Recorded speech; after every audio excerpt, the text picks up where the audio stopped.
એમાંથી અમૃતનો કુંભ નીકળે, તેનું પાન કરવાથી તમે અમર બનો અને હું તમને કાર્યમાં સહાય કરીશ. આવું ભગવાને ઇન્દ્ર રાજાને આશ્વાસન આપ્યું. દેવો આનંદિત થયા અને પ્રભુને પ્રણામ કરી દેવો દાનવો પાસે આવ્યા અને એને કીધું તમે જો મદદ કરો તો આપણે સમુદ્ર મંથન કરીને અમૃત કાઢી. રાક્ષસો પાસે આવ્યા, દેવતાઓ દાનવોએ પણ અમૃત મેળવવાની લાલચ જાગી. આ લાલચ છે ને બુરી બલા છે.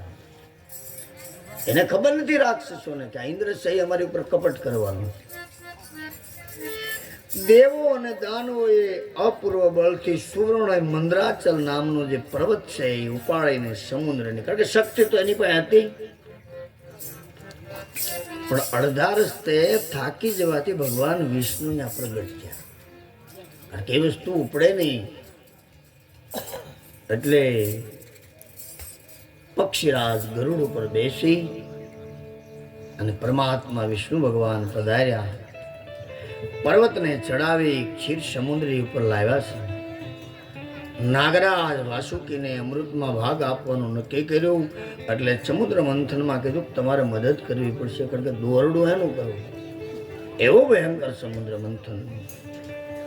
વાસુકી તૈયાર થયા. તેને પર્વતની ફરતા નેત્રાની જેમ વિચાળી લીધો અને દહીં તો એ નાગનું જે મુખ છે એ દેવોએ એનું પૂંછડું પકડ્યું. નાગનું જે મુખ છે એ રાક્ષસો તરફ રાખ્યું. એ કે કદાચ આમાંથી ઝેરની જવાળા નીકળે તો ઓલા મરી જાય ને. આવી બુદ્ધિ ઇન્દ્ર રાજાની. અને દેવતાઓએ અને દાનવોએ સમુદ્રની અંદર સમુદ્ર મંથન શરૂ કર્યું. મંદરાચલ પર્વત જે છે એ સમુદ્રની અંદર જ્યારે ડૂબવા લાગ્યો ત્યારે શ્રી હરિને પ્રાર્થના કરી એટલે ભગવાન કાસબાનું રૂપ ધારણ કરી નાખ્યું. આજે કાસબો હાલ્યો જતો હોય, એને ખબર પડે કે મારો કાળ આવે, અંદર પગ સંકોલી લે, ઉપરથી એની કોઈ પણ વસ્તુ હોઈ જાય તો એ મરતો નથી. એની એવી તાકાત પરમાત્માએ આપી. હવે આ જે સમુદ્ર મંથન કરતા હતા એમાં જે પર્વત છે એ અંદર ધસવા માંડ્યો. એટલે પરમાત્માએ કશ્યપ ઋષિ જે કાસબાનું રૂપ ધારણ કર્યું અને પછી એને જળમાં પ્રવેશ કર્યો. એની પીઠ ઉપર આ મંદરાચલ પર્વતને રાખ્યો અને પાછો સપાટી ઉપર લાવ્યો. દેવો દાનવો ફરી સમુદ્રને મથવા લાગ્યા. એટલે ભગવાનનો કશ્યપ અવતાર થયો. સુખદેવજી કહે કે હે રાજન, વિષ્ણુ ભગવાને દેવો અને અસુરોના બળમાં પોતાની શક્તિનો સંચાર કર્યો. બધાને શક્તિ આપી કે આ થોડાક સમુદ્ર મંથન કરે. અને સમુદ્ર મંથન કરવા લાગ્યા. ઈશ્વરની તીવ્રતાને લીધે વાસુકીના મુખ, શ્વાસ અને નેત્રમાંથી જે ધુમાડો નીકળવા લાગ્યો. એટલે દાનવો છે એ કાંતિહીન બની ગયા છે. ઝેર નીકળ્યું છે સર્પના મુખમાંથી સમુદ્ર મંથનમાં. કારણ કે મુખ એને દેવતાઓ તરફ, દાનવો તરફ રાખ્યું હતું અને ઈ દેહ ગરમીથી વળવા લાગ્યા. એટલે પરમાત્માએ મેઘ વરસાવીને શાંતિ આપે છે. રક્ષણ તો કરે છે પણ એને દંડ જરૂર આપે. પરમાત્માને ખબર છે કે આ મારું સંતાન છે અને હું કરું. પણ હવે આજે સૃષ્ટિનો નિયમ કર્મનો છે. કર્મનો સંગાથી રાણા મારું કોઈ નથી. અને સમુદ્ર મંથન જ્યારે કર્યું ત્યારે પ્રથમ શું નીકળ્યું? કથાકાર કહે કે હે રાજન, કાલકૂટ નામનું ઝેર નીકળ્યું અને ત્રણેય લોકને બાળી નાખ્યા. આવે આ ઝેર. એટલે પ્રભુએ કીધું કે હવે આ તો શંકર સિવાય કોઈ તાકાત નથી આ ઝેર પચાવી શકે. એટલે ભગવાન શિવની પ્રાર્થના કરી કે હે ભગવાન. અને ભગવાન શિવના શરણે દેવતાઓ ગયા. એટલે ભગવાન શિવ કહેવા લાગ્યા કે હે દેવતાઓ, હું તમારું રક્ષા કરીશ. શિવજી તો કરુણાના સાગર, દેવી પાર્વતીની સંમતિ લઈને બધા સાથે ક્ષીર સમુદ્રની અંદર ગયા છે. હળાળ ઝેર લઈ હથેળીમાં પી ગયા, પણ એને ગળાથી નીચે ન ઉતાર્યું, ગળામાં રાખ્યું. એટલે કાળો ડાઘ પડી ગયો ભગવાન શિવને. આવું છે એટલે એનું એક આભૂષણ બની ગયું. એનું નામ નીલકંઠ મહાદેવ. નીલકંઠ એવું નામ ધરવામાં આવ્યું. આ કાલકૂટ નામનું જે ઝેર છે, દેવતાઓએ અને દાનવોએ સમુદ્ર મંથન કર્યું, એમાંથી નીકળ્યું ભગવાન શિવ પી ગયા. અને આ ઝેર છે એના જે થોડાક ટીપા જમીન ઉપર પડી ગયા, ભગવાન પીવા ગયા એટલે હથેળીમાંથી પીડ્યા. એટલે ઈ ટીપા અને વિષી બન્યા, સર્પ બન્યા, અને ઝેરી ઔષધિ ઝેરી પ્રાણીઓ સાટી જાય એ બધું ઝેરી બની. હજી એવી ઔષધિ છે કે ખબર વગરની આપણને ખવાઈ ગઈ હોય તો આપણું મૃત્યુ થઈ જાય. ત્યાં કાલકૂટ નામનું જે જહર નીકળ્યું એ ભગવાનના હાથમાંથી જે ટીપા પીડ્યા એમાંથી આ બન્યું. દેવો દાન હોય એ કે હવે ઝેર તો નીકળી ગયો, હવે વાંધો નહીં આવે. પાછું સમુદ્ર મંથન શરૂ કર્યું એટલે એમાંથી કામધેનુ ગાય નીકળે. એટલે બ્રહ્મવાદી ઋષિઓ હતા એ કે આ તમારે કોઈને કઈ કામ નહીં લાગે, એ તમે અમને આપી દો.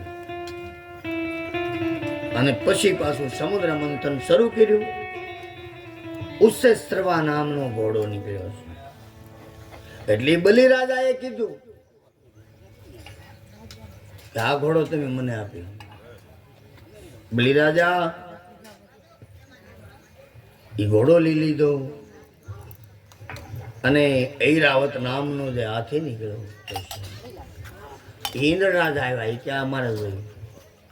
એટલે ઇન્દ્ર રાજા લઈ ગયા અને સમુદ્રમાંથી કૌસ્તુભ નામનું માણેક રત્ન નીકળ્યું. એ પરમાત્માએ કીધું ભાઈ આ રત્ન છે તમારે શું કામ લાગે, તમારે તો અમૃતનું કામ છે. તો ઈશ્વરી હરિ પરમાત્મા વિષ્ણુ ભગવાન હતા, એણે કીધું કે આ તમે મને આપી દો. અને પરિજાત નામનું એક વૃક્ષ નીકળ્યું, સુંદર અપસરાઓ નીકળી, એ દેવ પક્ષમાં આવ્યા. ત્યારબાદ સાક્ષાત લક્ષ્મી જ પ્રગટ થયા છે. સવારમાં જેનો શ્લોક છે, જમણા હાથમાં ઉભા થાય પથારીમાં, પૃથ્વી પર પગ મૂક્યા પહેલા એનો જે શ્લોક છે, કારણ કે લક્ષ્મીજી સહિત સમુદ્રની પુત્રી છે અને વિષ્ણુ ભગવાનના ધર્મપત્ની છે. વિષ્ણુ ભગવાન આજે દરિયો છે એના જમાય છે. સમુદ્ર વસને દેવી પર્વત તત્સન મંડલે વિષ્ણુ પત્ની નમસ્તુભ્યમ પાદર્શ પરસ્મણી. સવારમાં જમણા હાથની અંદર લક્ષ્મીજીનો વાસ હોય, કોઈ ઊભા થઈ અને જમીન ઉપર પગ મૂક્યા પહેલા જમણો હાથ જોઈ અને જો આ શ્લોક બોલે તો એની પર લક્ષ્મીની કૃપા થાય જ છે. વેદો શાસ્ત્ર પુરાણોનું કહેવું છે. એટલે લક્ષ્મી દેવી નીકળ્યા એટલે એને કીધું તો હવે આ વિષ્ણુ ભગવાનને આપી દો. એને વર્યા અને તેમના વક્ષસ્થળમાં રહ્યા છે. ત્યારબાદ વારુણી નામની એક દેવી ઉત્પન્ન થયા. એ અસુરોએ સ્વીકારી કે આ મને આપી દો. એટલે રાક્ષસોને આપ્યા એ વારુણી નામની દેવી. અને છેલ્લે ધન્વંતરી નામનો એક પુરુષ નીકળ્યો, એ અમૃતનો કુંભ લાવ્યો અને એ પ્રગટ થયો. એટલે રાક્ષસોને ખબર પડી કે આ કુંભનો ઘડો જ છે અને આની અંદર અમૃત હશે. એટલે રાક્ષસોએ લઈ લીધું ને દેવતાઓએ કીધું કે હવે શું કરવું. દેવતાઓને અમૃત પ્રાપ્ત કરવા માટે સમુદ્ર મંથન કર્યું. હવે નીકળ્યું અમૃત તો આવ્યા બહાર લઈને ધન્વંતરી નામનો પુરુષ. તો એ દેવતાઓને બદલે આ દાનવો છે રાક્ષસો લઈ ગયા. એટલે દેવતાઓને દુઃખ થયું કે હવે આનું શું કરવું. ભગવાનને શરણે ગયા. ભગવાને યુક્તિ કરી એટલે એને મોહિની માયાથી દૈતો પાસેથી અમૃત લઈ લેવાનું નક્કી કર્યું. પરમાત્માએ મોહિની અવતાર એક ધારણ કરેલું છે વિષ્ણુ ભગવાને. અને મોહિની અવતાર ધારણ કર્યો. કારણ કે જે દેવો અને દાનવોનો અમૃતને માટે જે ધીંગાણું છું એમાં પરમાત્મા શ્રી હરિ વિષ્ણુ ભગવાન એવો સ્ત્રીનું રૂપ ધારણ કરીને આવ્યા અને દેવતાઓને દાનો પાસે ગયા કે ભાઈ તમે બાધોમાં, તમે અમૃતનો ઘડો મને આપી દો. કારણ કે એ દેવતાઓના પક્ષમાં હતા. એમ નામ તો રાક્ષસો પાસેથી કઈ લેવાય નહીં. એટલે રાક્ષસોની દ્રષ્ટિ વિષ્ણુ ભગવાન પાસે માથે પડી અને એની એવી માયા એટલી બધા બાદતા બંધ થઈ ગયા. અને જે અમૃતનો ઘડો હતો યા મોહિનીને આપી દીધો. યા રાક્ષસોને તો કઈ ખબર પડે નહીં. એટલે ભગવાન મોહિની અવતારમાં એને લઈ અને એને કીધું કે હવે તમે છે ને લાઈનમાં બેસી, તમને હું અમૃત એક હરકો ભાગ પાડી દઉં, બાજતા નહીં તમે કોઈ. અને વિષ્ણુ ભગવાને આ પરમાત્માએ લીલા કરી. ભગવાન વિષ્ણુએ અવર્ણની આકર્ષક કરીને અદ્ભુત લીલા કરી છે. બધા મગ્ન બની ગયા અને બધાનું ચિત્ત પરમાત્માએ હરી લીધું. કશ્યપના પુત્રો અમે બધા ભાઈઓ છીએ. એક વસ્તુ માટે વેર બાંધી રહ્યા છીએ, અમારો કજિયો દૂર કરો. એટલે કે આ અમૃતનો કળશ મને આપી દો એટલે તમારો કજિયો છે દૂર થઈ જાય. અને એને વેચવાનું નક્કી કર્યું. આમ વિચારી અને દૈત્ય કહેવા લાગ્યા કે તમે અમને એક સરખું જો અમૃત આપી દો તો હું તમને આ કળશ આપી દઉં. ભગવાને વિચાર કર્યો કે રાક્ષસોને અમૃત પવાય નહીં, નહીતર આ સૃષ્ટિ ઉપર ધર્મ ટકી શકે નહીં. દેવતાઓને એને અમૃત પાવાનું શરૂ કર્યું. અમૃતનો કળશ લઈને મોહિની નારાયણ ભગવાન એને કીધું હું તમને બધાને આપું, બેસી જાઓ. હારું હારું જે અમૃત હતું એ બધું દેવતાઓને પાયું અને બાકીનું જે છે એ રાક્ષસોને ભગવાન પાવા લાગ્યા. અસુરો મોહિનીથી મોહિત થતા, પ્રતિજ્ઞાબદ્ધ થતા, વિવાદ ન કર્યો. આને કારણે રાહુ અને કેતુ નામના જે બે રાક્ષસો હતા એ દેવતાઓની લાઈનમાં બેસી ગયેલા. એ કોઈને ખબર નહીં. રાક્ષસોની જે લાઈન હતી એમાંથી નીકળી રાહુ અને કેતુ એ દેવતાઓની લાઈનમાં બેસી ગયા. અને ખબર છે કે હા આ જે અમૃત છે એ અસલ છે.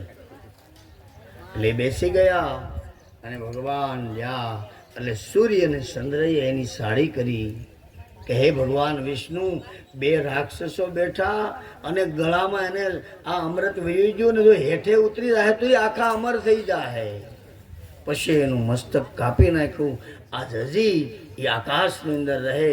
જ્યારે જ્યારે સૂર્ય ચંદ્રનું ગ્રહણ થાય ત્યારે એને બહુ દુઃખ આપે છે. મારું તમારું કલ્યાણ કરવા માટે ઘરણની અંદર આપણા ઈષ્ટદેવના કે કોઈ જપ થાય એનું ફળ છે સૂર્ય ચંદ્રને મળે. અને ઘરણની અંદર પહેલાં જે આ બધું હતું હવે તો નથી, નહીં તો ભંગી પરિવારને આપણે દાન દેવું પડે. એ રાહુનું પ્રતીક છે. એટલે આવી રીતે ભગવાને સુદર્શન ચક્ર દ્વારા એના મસ્તક બેયના કાપ્યા. બ્રહ્માજીએ તેનો એક ગ્રહ કર્યો અને દેવોને અમૃત પીને અજર અમર થઈ ગયા. અમૃત પાનનું પૂરું થતા વિષ્ણુ ભગવાન મોહિની રૂપનો ત્યાગ કરી પોતાનું અસુર રૂપમાં આવી ગયા. આમ દેવો, દાનવો અને સમુદ્ર મંથનમાં સરખો પુરુષાર્થ કર્યો. સુખદેવજી ગંગા નદીને કિનારે કહેવા લાગ્યા કે હે પરીક્ષિત રાજા, પરમાત્માના અસંખ્ય અવતારો છે, અસંખ્ય લીલા છે. ધર્મને હાનિ થાય, યુગે યુગે સંભવાની પરમાત્મા જન્મ લે અને ભક્ત દેવો માટે એને આ જન્મ ધારણ કર્યો અમૃતનું પાન કરાવવા માટે.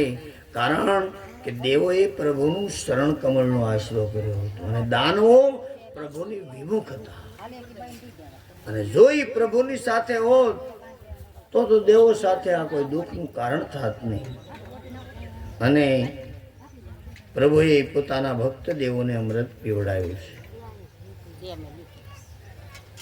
નારદજી ફરતા ફરતા પધાર્યા છે અને નારદજીએ દેવોને સમજાવી એ બધું યુદ્ધ સમાપ્ત કર્યું અને નારદજીના વચન સાંભળી અને યુદ્ધ બંધ કર્યું. દેવલોકો તરફ ચાલ્યા ગયા અને અસુરો અને બલિરાજા છે અસ્તાસલ પર્વત પાસે એને લઈ ગયા છે. બલિરાજાએ જે કાંઈ વસ્તુ જોતી હતી એને આપી. ઉષા સર્વ નામનો જે ઘોડો હતો અને શુક્રાચાર્ય મુનિ પોતાની સંજીવની વિદ્યાથી તેમને બીજા અસુરોનો દેહ આખા તેમને સજીવન કર્યા હતા. શુક્રાચાર્ય મુનિ રાક્ષસોના જે ગુરુ છે, દેવતાઓના જે ગુરુ છે એ છે બૃહસ્પતિ.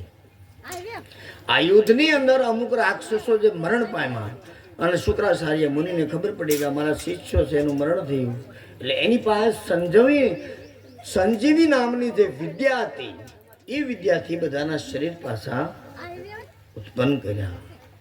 ભગવાન વિષ્ણુએ મોહિની સ્વરૂપથી દાનવોને મોહિત કરી દેવગણોને દર્શન દીધા છે. મોહિની નારાયણ ભગવાનના દર્શન કરવાની ઈચ્છા થઈ. કોને? મહાદેવને.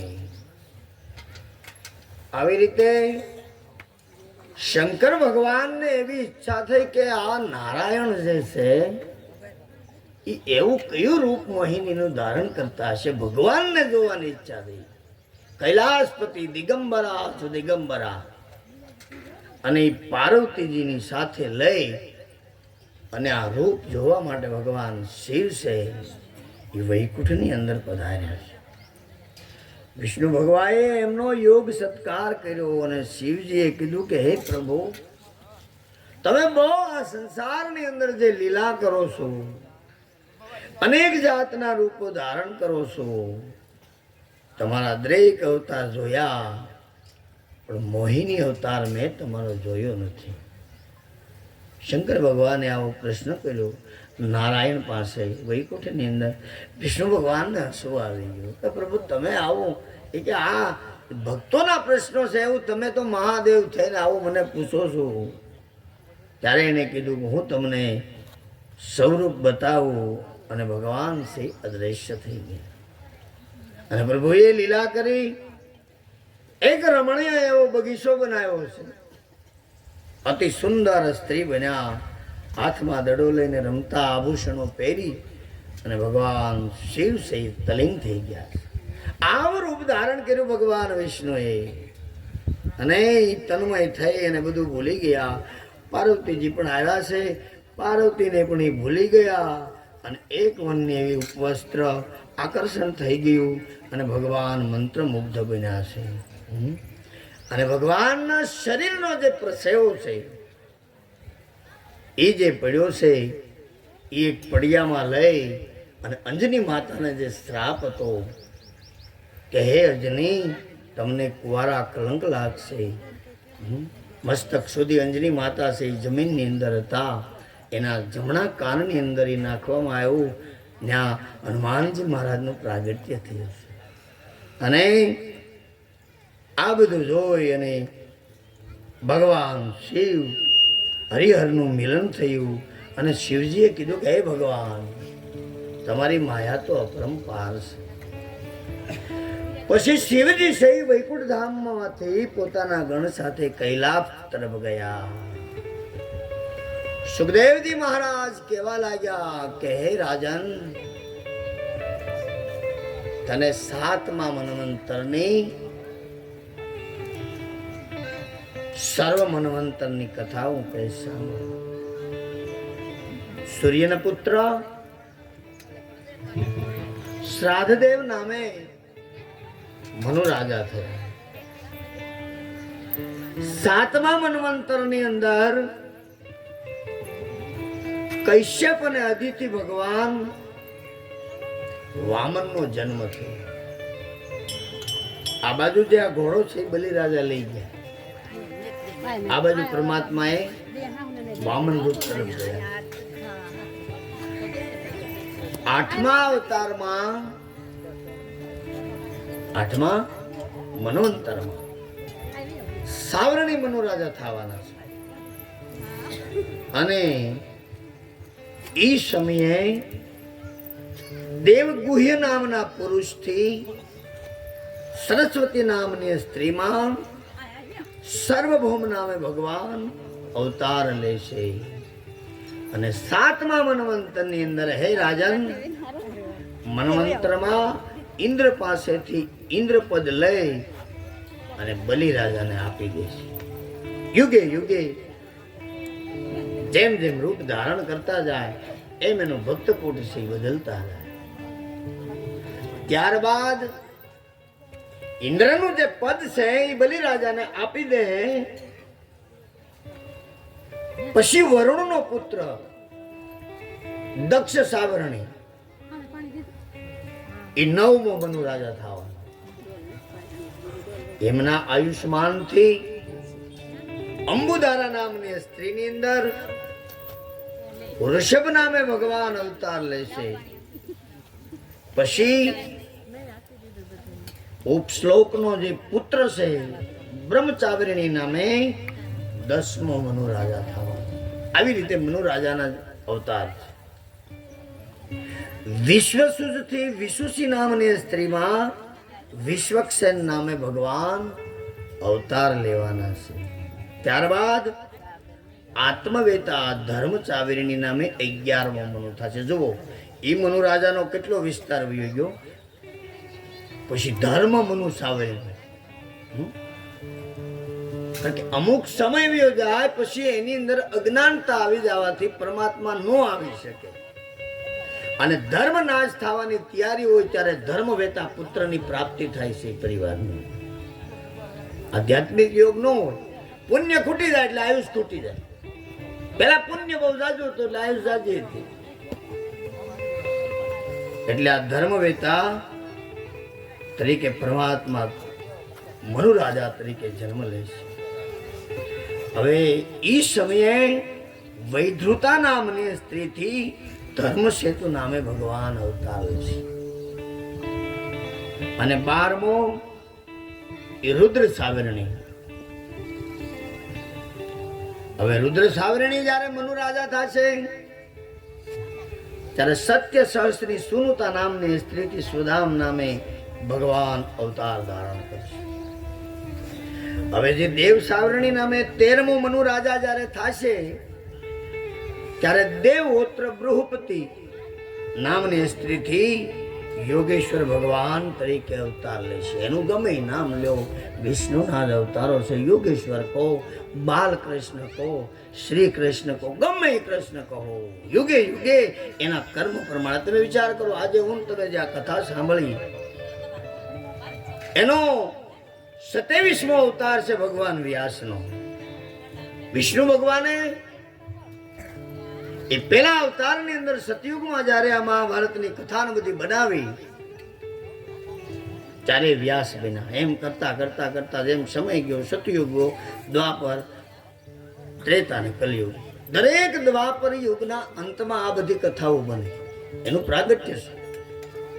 તો હવે આ તો સત્યવતીના પુત્ર છે, પરાશર ઋષિના.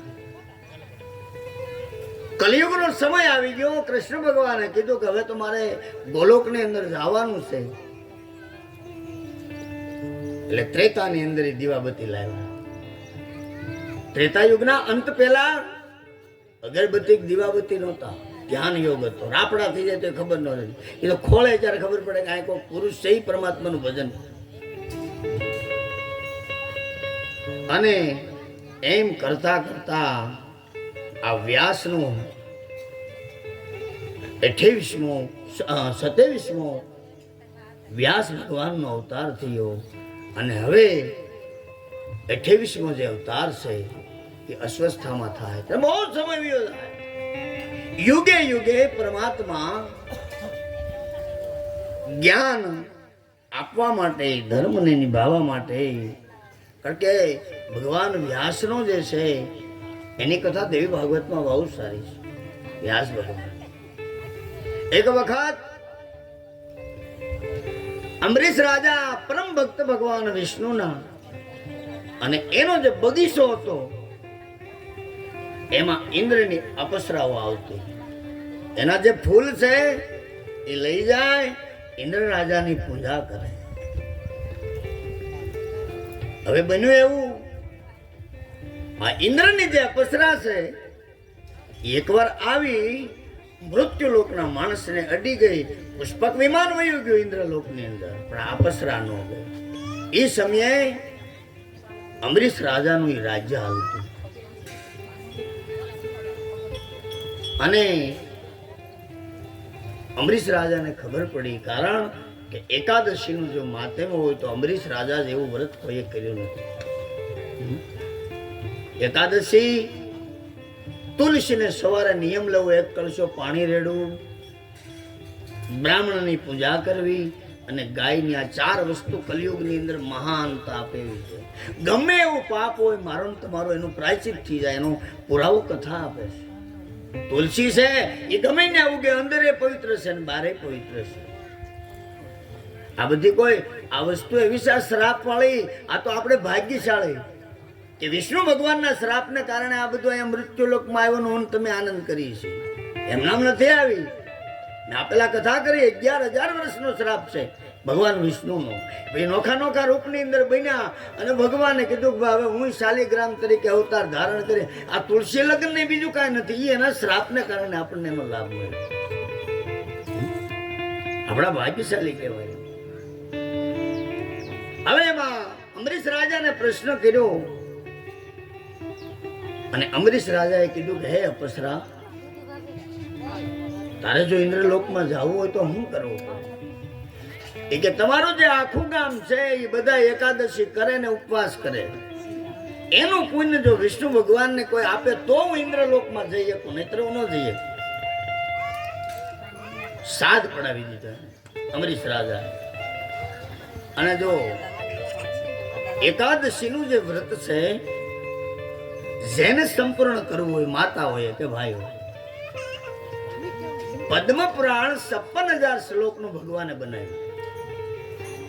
એકાદશી એકટાણું કરે એ ભક્તિ નથી અને હમુકો પાપ લાગે, જેને કરવી એને છૂટી. એકાદશી ને દિવસે 4 વાગ્યા પહેલા હોઈ જાય તો એ એકાદશી ભક્તિ નથી. અને એકાદશી છે એની હારે દશમ ભળતી હોય કોઈ રે તો એ ભક્તિ નથી. 3 વિકલ્પ છે આના.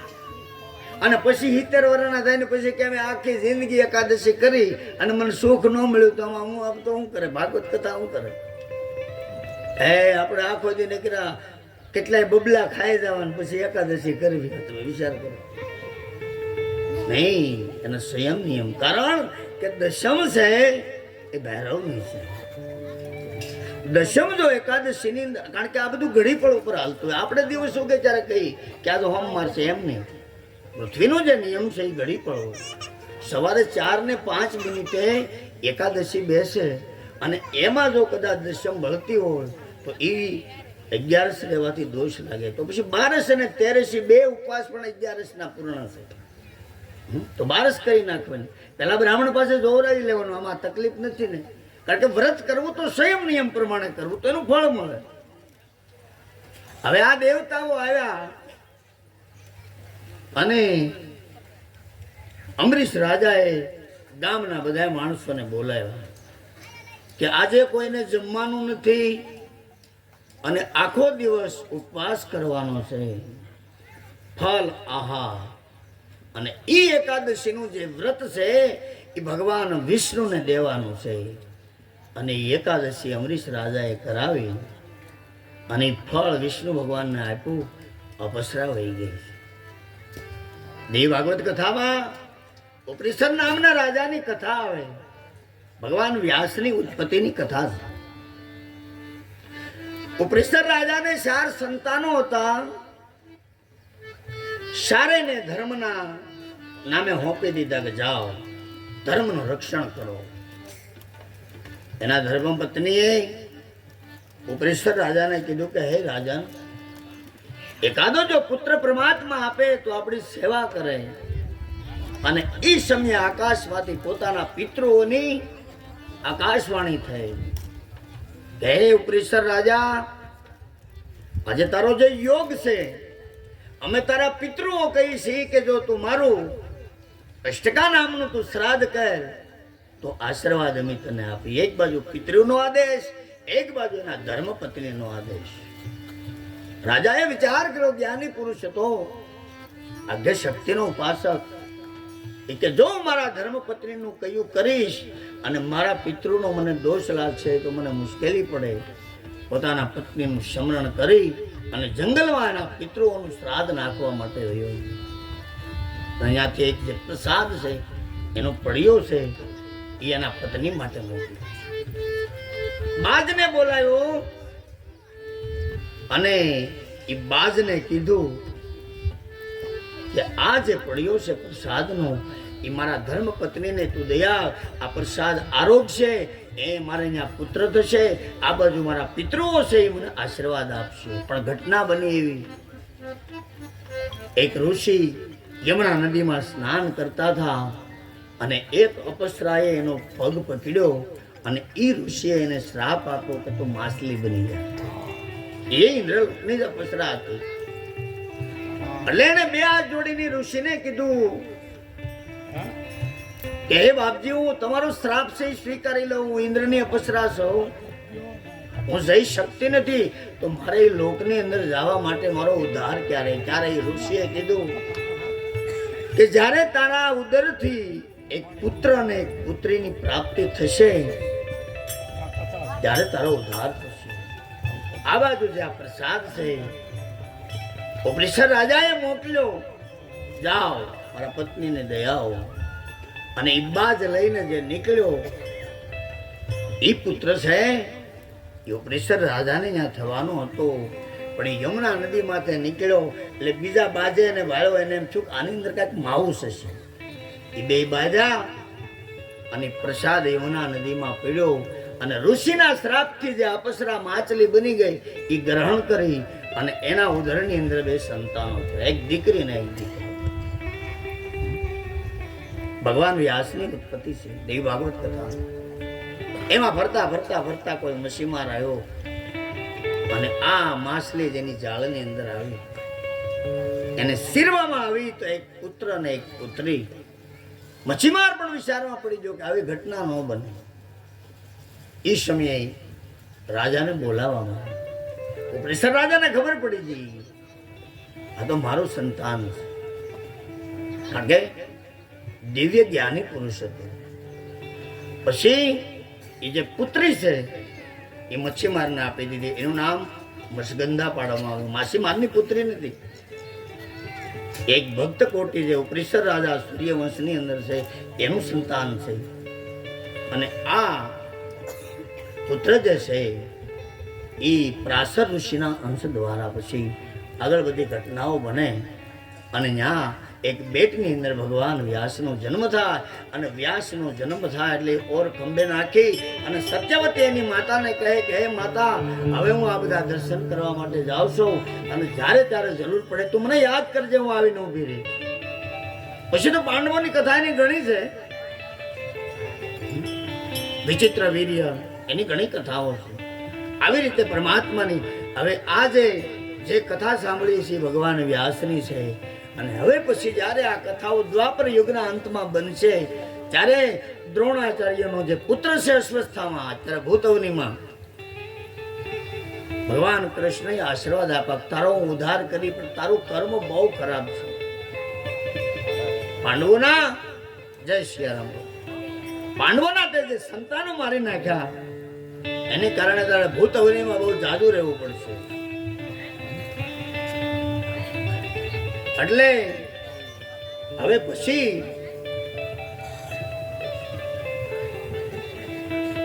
અસ્વસ્થામાં આ બધું લેવાનું છે ત્યારે તો આપણે શું પણ આપણી પાસે તો કેવું બૌદ્ધિક જ્ઞાન છે, હું એ ત્યાં વિચાર કરી.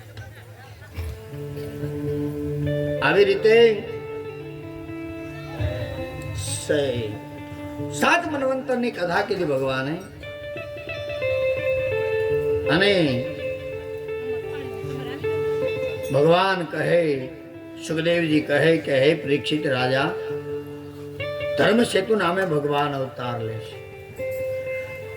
12મો અવતાર રુદ્ર સાવરણી નામે મનુ થશે. સત્ય સહસ્રની સુનુત નામને સ્ત્રી શબ્દાવ નામે ભગવાન અવતાર લેશે. યોગેશ્વર અને 14મો મનુ રાજા ઇન્દ્ર સાવરણી થશે. ત્યારે સતરાયણની વિતાવા નામની સ્ત્રી બ્રહદા ભાનુ નામે ભગવાન અવતરણ ધરશે. આવા 14 મન્વંતર કીધા છે હે રાજન. તેનો સમય 1000 યુગનો છે. એનો કલ્પ કહેવામાં આવે 1000 યુગ. એમાં રાવણે તો પાછું 14 સોકડીનું રાજ ભોગ્યું. તો એની આયુષ કેટલી, એનું ભજન કેટલું. પરમાત્મા આ સાધુ સંતો બ્રાહ્મણો એ પરમાત્માના રૂપ છે. શિવપુરાણ કથામાં કહે બ્રાહ્મણના જમણા પગની અંદર એના અંગૂઠાની અંદર 7 તીર્થનું ફળ મળે. પણ માનો તો મેં ગંગાઓ નહીતર બેતા પાણી. અને આત્મ તત્વ તરફ જનારો જે જીવાત્મા છે એ પરમ તત્વને પામે. એક પદ છે અમારા મણિરામ બાપાનું જે લખેલું છે,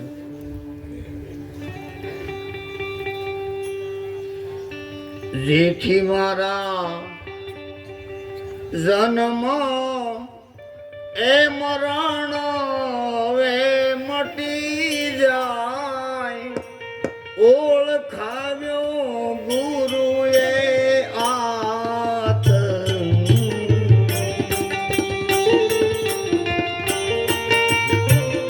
આત્માની ગતિ છે.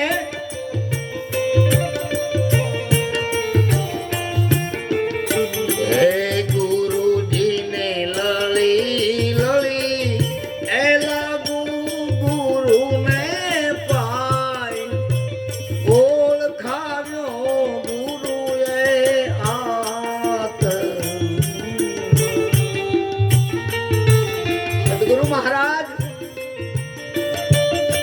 આ જીવાત્માને નાના સરોવર તરફ નો મોકલે, દરિયા તરફ. શરીરની અંદર જે મૂલાધાર ચક્ર થી સહસ્ત્રાદલ ચક્ર છે એની આખી કથા કીધી ધ્યાન યોગ. બહાર વ્રતિનો ત્યાગ કરી સંસારમાં જે આંખથી દેખાય છે નાશવંત છે, અને ધર્યા છે અંતરમાં ધ્યાન. એ વસ્તુ આ સાંભળ્યાની આંખે નથી દેખાતું, કારણ બહુ સૂક્ષ્મ છે. બહાર વ્રતિનો ત્યાગ કરી ધર્યા છે અંતરમાં ધ્યાન. પિંગલા પિંગલા ને સૂક્ષ્મના સાધતા અમને થયું છે બ્રહ્મ કે રૂજોને ભાન. એ ઓળખાયો ગુરુએ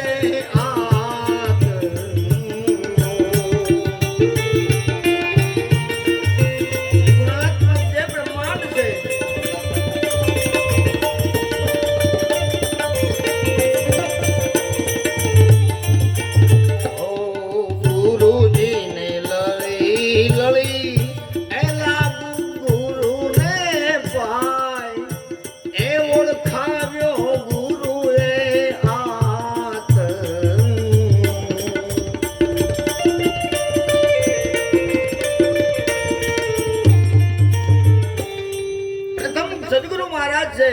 પિંગલા પિંગલા અને સૂક્ષ્મણાનું મને તમને જ્ઞાન કરાવે. ધ્યાન મૂલમ ગુરુ મૂર્તિ. પછી યોગ સાધના તરફ જવા માટે પદ્માસન અમે વાળ્યા, અને સુરતા પછી શૂન્યમાં જાય. અરે પદ્માસન અમે વાળ્યા, પછી સુરતા શૂન્યમાં જાય.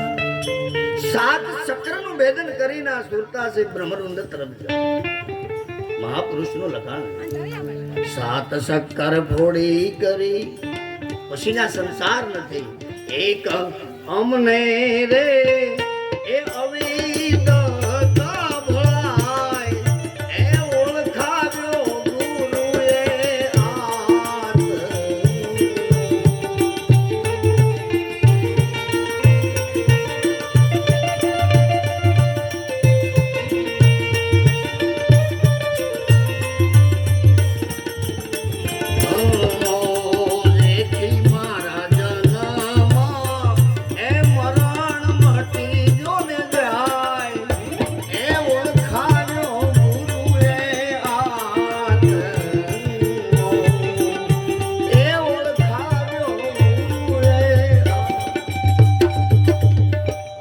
પછી મુદ્રાનું જ્ઞાન આપે. કારણ કે 5 કર્મ ઇન્દ્રિયને વંશ કરવી બહુ અઘરું છે. કબીરે કીધું ને, કબીર કબીર ક્યાં કરો ખોજો આપ શરીર, 5 ઇન્દ્રિયોને વંશ કરો તો ગયા દાસ કબીર. 5 મુદ્રાની કથા મણિરામ બાબાએ બતાવી છે. આજે મુદ્રા છે એ કર્મ ઇન્દ્રિયો પર કંટ્રોલ કરવાની વસ્તુ છે. 5 મુદ્રાને સાધતા એ પછી પહોંચાશે પરાને પાર. 4 વાણી છે ને, પરા, પશ્યંતી, મધ્ય અને વેખરી. પરાવાણીમાં જવા માટે 5 મુદ્રાને સાધતા એ પહોંચાશે પરાને પાર. આ તો એક સૂર્યનો પ્રકાશ છે, પણ મહાપુરુષ શું કહે છે? કોટી સૂર્ય ને કોટી ચંદ્ર, કરોડો સૂર્યનો અહીંયા પ્રકાશ છે. કોટી સૂર્ય ને કોટી ચંદ્ર સુરતા જાય પછી જે નાદ છે એ જે પછી અનહદ રે એ નાદ થયો જાણકાર એ ઓળખાવ્યો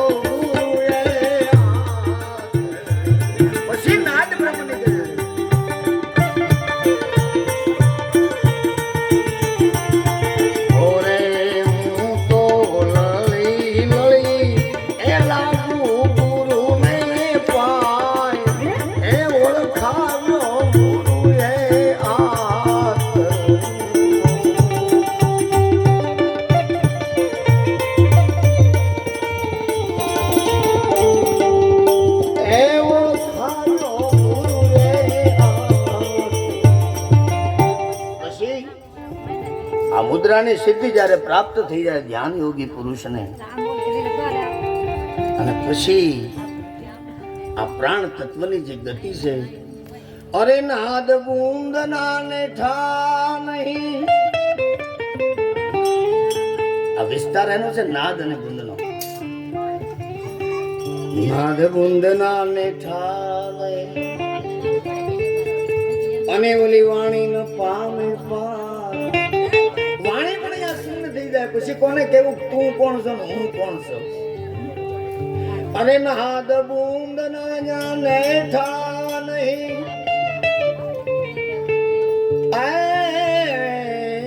વાણી ન પામે પાર. ષોડશ શૂન્ય પર પહોંચતા જ્યાં બ્રહ્મ શક્તિનો વાસ છે. અમને આનંદ એ થયો છે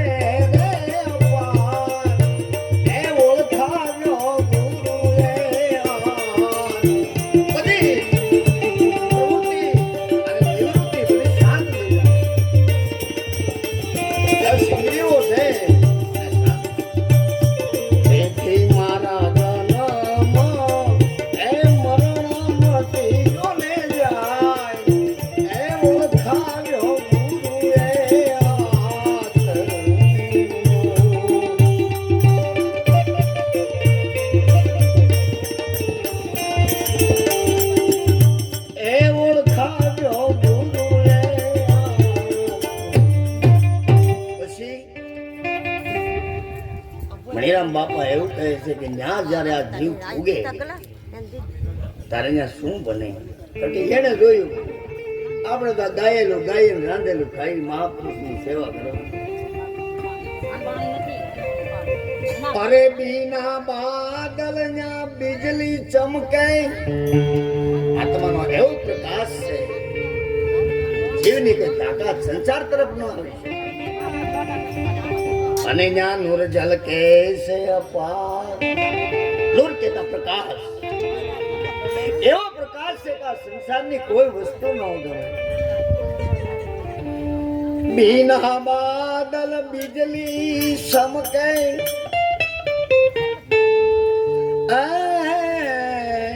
નૂર ઝલકે અપાર.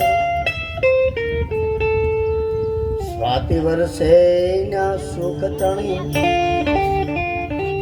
પછી બ્રહ્મયોની એજી એ ભાસે છે જળ પાર એ ઓળખાનો ગુરુ એ ઓ જાત વિશ્વ બ્રહ્મમય લાગે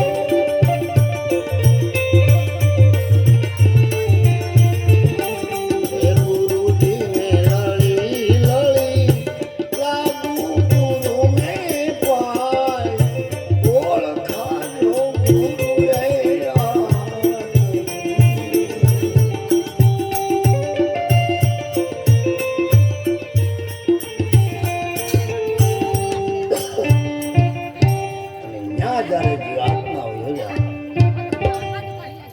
શેણે પદની અંદર લખ્યું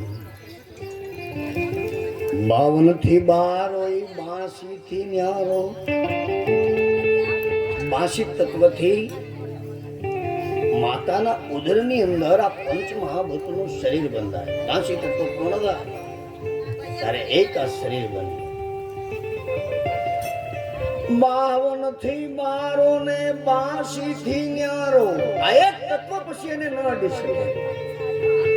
એને ઓળખે વિરલા કો સુજન સમજી જાય શાનમાં. આ તો જેને સદગુરુનું જ્ઞાન નહીં શાન છે એ જ વાતમાં સમજે છે. અરે સુજન સમજે જોઈ શાનમાં. એટલે મણિરામ બાપાએ શું કીધું? અરે નહીં તો લબાડ ને એ રાન જો ને કો એ ઓળખાજો ગુરુ એ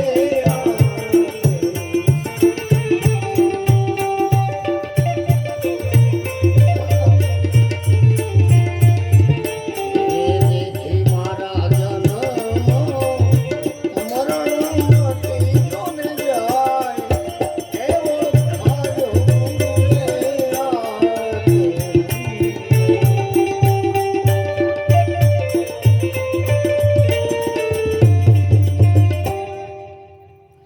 પૂજ્ય બાપા કહે કે હે જીવાત્માઓ આ વસ્તુ કોને ન ભાવે?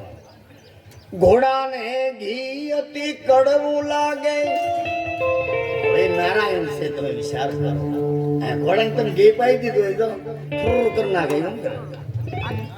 ખડ સાકર ખાતા સમકી જાય. ખાખરાની ખિસકોલી હું જાણે ખારેકમાં અને આમાં મૂંગા રે બની ગયા હોય હું ગાય. એ ઓળખાજો ગુરુ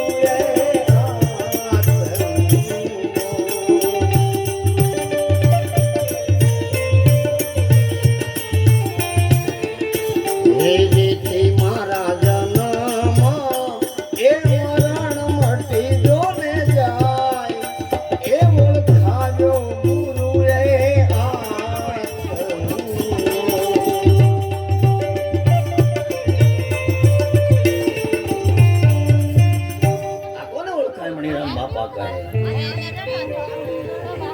પ્રેમીને જ્યારે પ્રેમી મળે, કારણ કે બે જ્ઞાની હરખા હોવા જોઈએ ને તો જ આને ખબર પડે. એની અતિ અનુભવ આનંદ થાય. આ દેશી મળી જાય એના દેશમાં એજી એના ગુણ રે એ મણિરામ બાપા જોને જાય એ ઓળખાજો ગુરુ એ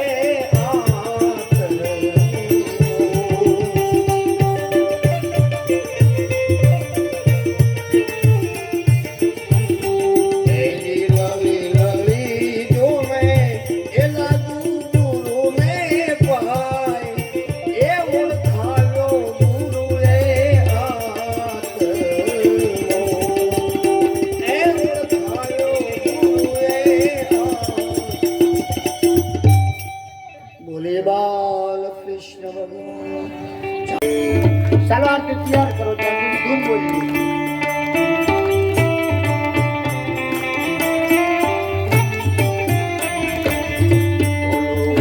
શ્રી રાધે ગોવિંદ ભજ મન શ્રી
શ્રી રાધે ભજ મન શ્રી રાધે શ્રી રાધે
જોને દીધું છે રે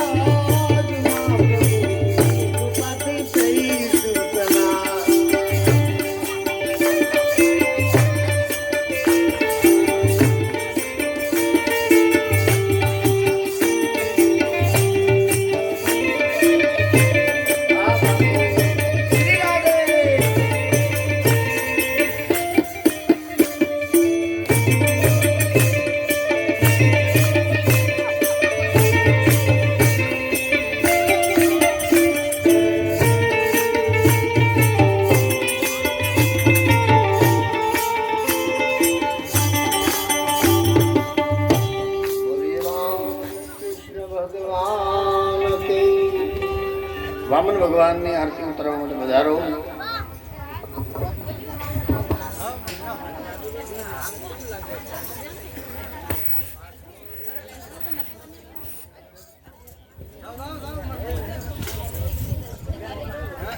હાલો હાલો હાલો હાલો.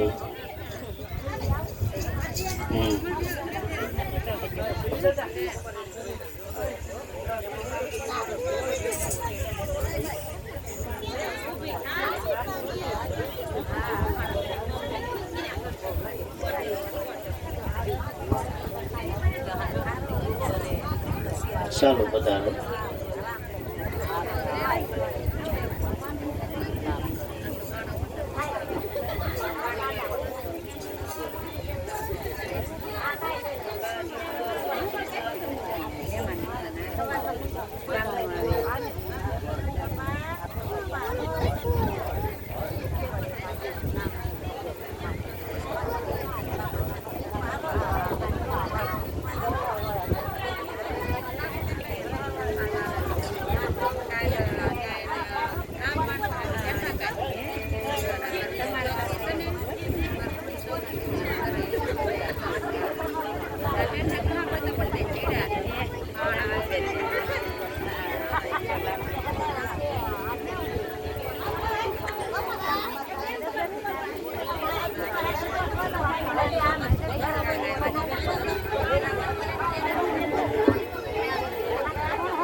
કૃષ્ણ ગોવિંદ હરે મુરારી હે નાથ નારાયણ વાસુદેવા.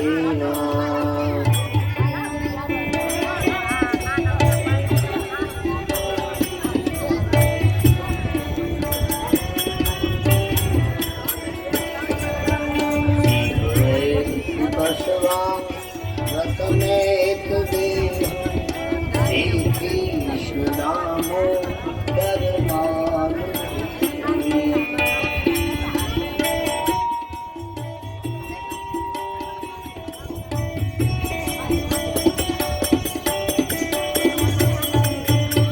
મંગલ મામન દેવ મંગલ આશય ભતુ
હાલો હાલો હાલો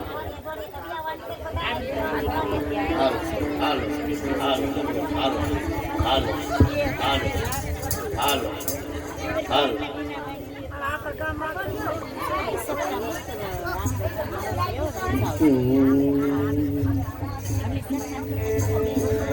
બોલીએ વામન ભગવાન કી જય. આપો બાપુનું ગાવાનું માઇક આપો.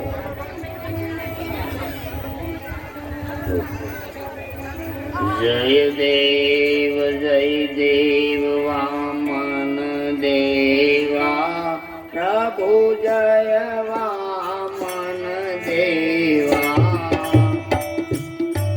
હે પર બ્રહ્મ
यानि शक्यानि सुपापानि जन्मान्तरं कृतानि संतानि तानि सर्वाणि नश्यन्ते पदे। बोले श्री बाल कृष्ण भगवान की जय।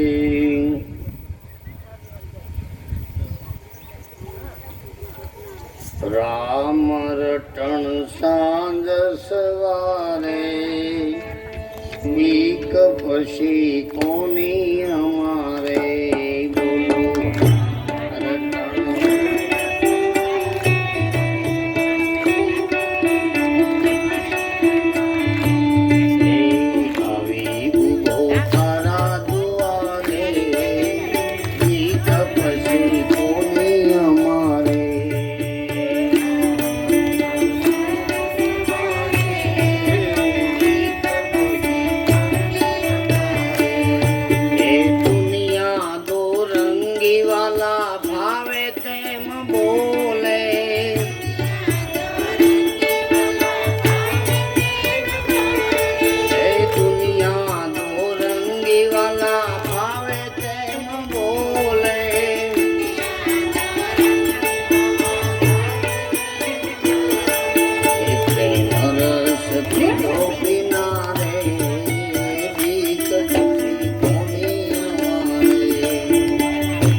परीक्षित राजाए सुखदेवजी महाराज ने प्रश्न કર્યો કે હે બાપજી, હવે મારા મચ્છા અવતારની જે લીલા ભગવાને કરી એની મારે કથા સાંભળવાની ઈચ્છા છે।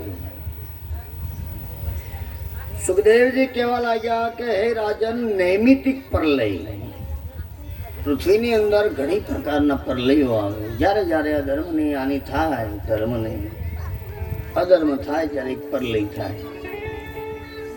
અને આ સત્યવ્રતની કથા કીધી। સત્યવ્રત છે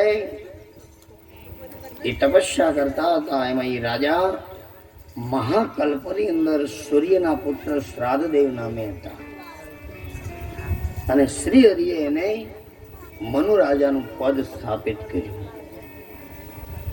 હવે આ સત્યવ્રત રાજા જે છે કૃતમાલા નદીને કિનારે તપસ્યા કરતા હતા। પોતાના પિતૃઓનું તર્પણ હાથમાં ખોબો ભરી નદીમાં ઉભાવા, જેમ સૂર્યને સવારમાં એધરી આપી।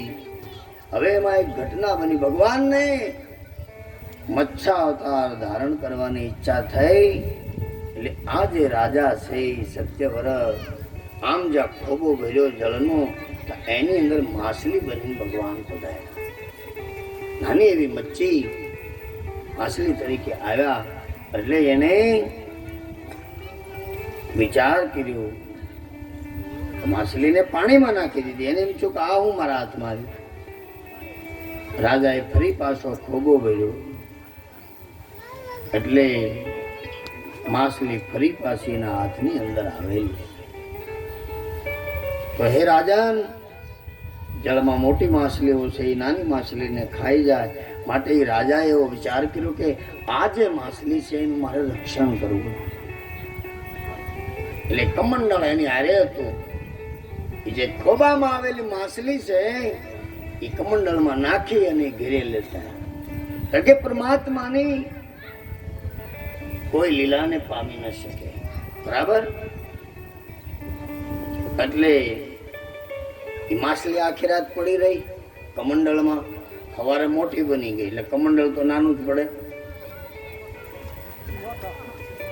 એટલે આ રાજાએ ઘડાની અંદર નાખી.